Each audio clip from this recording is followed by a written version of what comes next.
ariko urumva ntago nawe yawe kubitazi ko bimeze gutyo usibye ko leta yo nta nubwo yavuna nawe ko iba yarebye igikenewe kandi buriya ntago baba kaburana ngo bajye mu mizi so bishoboka rero ko yenda barebye bakabona ko ibimenye yenda bashobora gusibanganya ibimenyetso. Ubwo uzi iminsi 30 y'amageragere umva se nkubwire Godfa uretse gato turi mu kwa 12 iratombe ni kukubaza uzi iminsi 30 turi mu kwa 12 none se hari ikibazo kugira ngo ugende nyine ugire utaza kugira icyo ucamo uretse gato iminsi bikuru bagiye kuyirira hoya nyine birababaje ariko nose abari hariya bapfuye mwamureze mutazi ko bazafunga hoya abari hariya rega nabo barya iminsi mikuru nose si bari mu gihugu nabo barayi something else uretse gato ariko narumiwe Semuhungu garuka munzanire Zinda ari he ndagashaka ngiye ugashaka Semuhungu Semuhungu kubera turi gushaka simwe mwamuzereze se reka nzanire ndashaka kubazana uyu munsi ndavuga hari ikirego cyanjye wumvishemo hari Godfa ariko reka Umunyarwandakazi nese ko ndi Umunyarwandakazi ugira ngo mbiki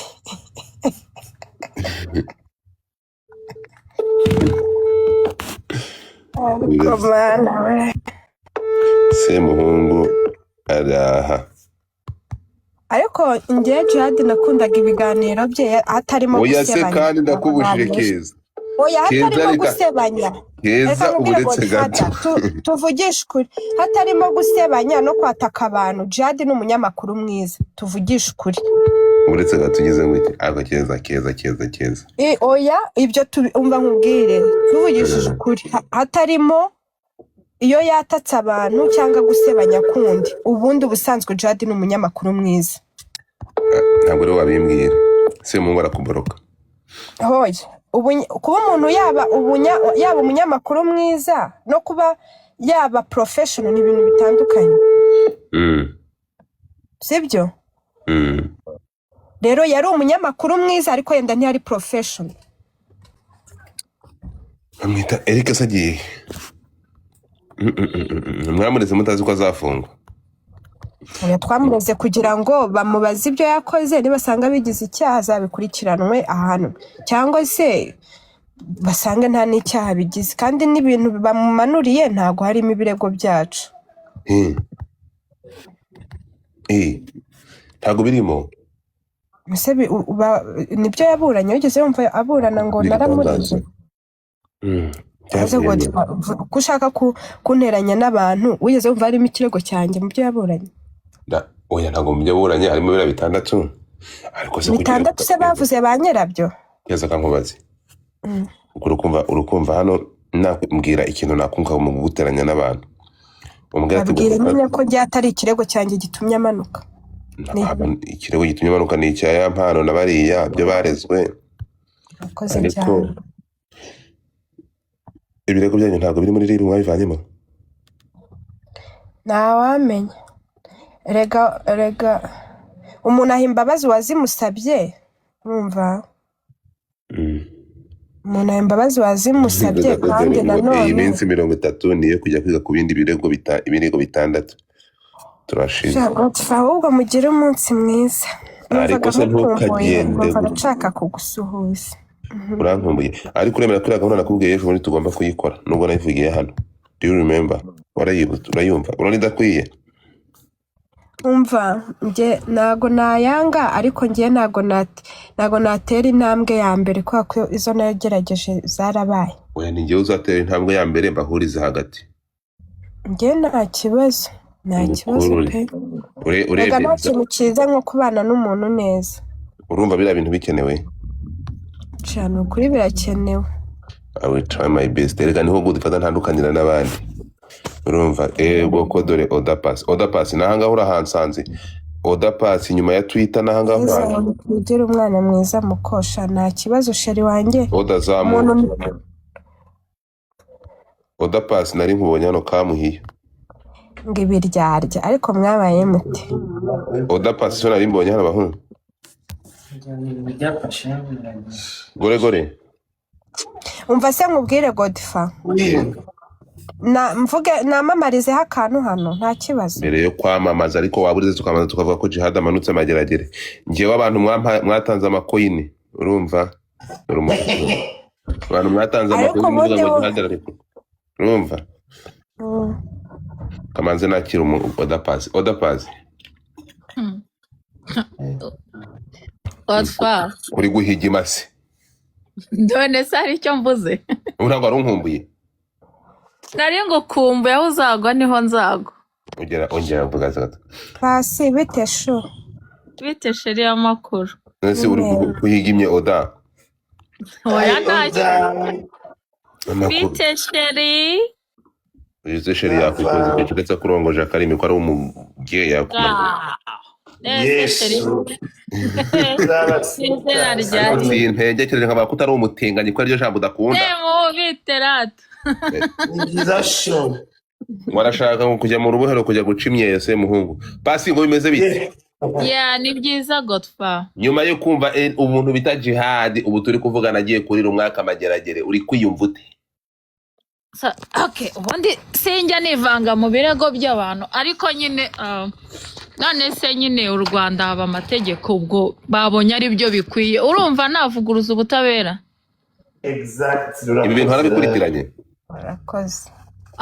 Okay, narabikurikiranye ariko ntago najya deep, ntago nagiye deep kuko nabibonaga nkuko namwe mwabizanaga ku muhanda tukabibona. Yego. Waradukurikiye uko byagenze byose hano? Cyari byinshi nabaga mpari kabisa narumvaga. Warumvaga? Ubonye ukuntu bigenze? Ya nabibonye nyine buriya bafite impamvu ko biri.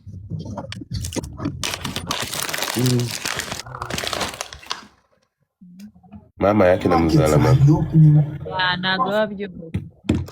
Abantu hano ndabona tugiye gutangira buhoro yego ko baraje ba Nyirabutisi abahutu na burageze ndapfuye ba Nyirumudomo. Baraje b'abanyamazimwe bari. Paccy. Karame.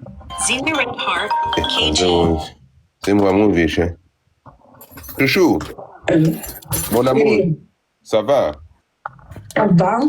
Akoze wampaye ku mafaranga konze ko yafite mwana wanjye. Wagiye ureka ibyo bintu. Se muhungu aragushaka. Semungu ari. Semungu. Wone ndivuga na Zinda. Ndi kuvugana na Zinda. Wese Zinda Zinda ngwino kuri live. Ngwino. Nyuma yuko ngwino. Urakoze.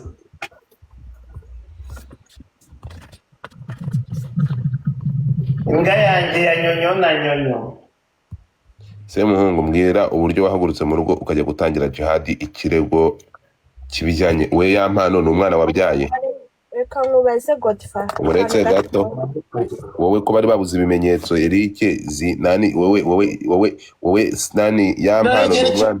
Cyamabaje n'ukuntu Irene Bayisabe yabeshye mu rukiko. Ngo iki? Ngo yabonye ngimbaye ngo nabonye ngo stati ngo kwa baryanire kwa audit bamwitiranya na Jihad. Use ni umuntu utazi Jihad kandi agiye muhaye na nimero akoresha. Urasetsa. Uretse gato yavuze ngo yavuze ko ariko wavuze kandi ariko yavuze ngo Eric nk'umuntu wazi ntuza aya masambwizo ukuri byagenze gute bira bintu wabibonye gute wabitanze ute? Ntabwo biregura urukiko rurarangira batazarwarangiye oya bamaze kubamanura se bivuze ko byarangije kubura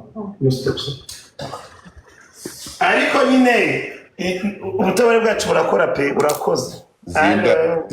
Zinda zamuka. Yesu Kristo Kejone kuba afunguwe Kejone nakaza ariko ndababaye Jihad yagombaga kurekurwa nawe. Urumva?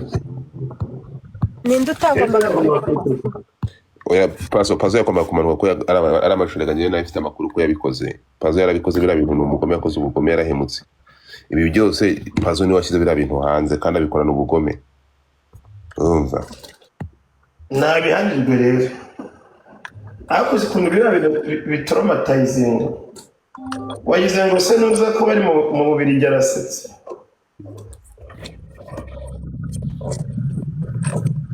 none bategeye ko icyo bwabikoresheje kugira ngo ajye hanze nta soni viza se yibonye mu munota umwe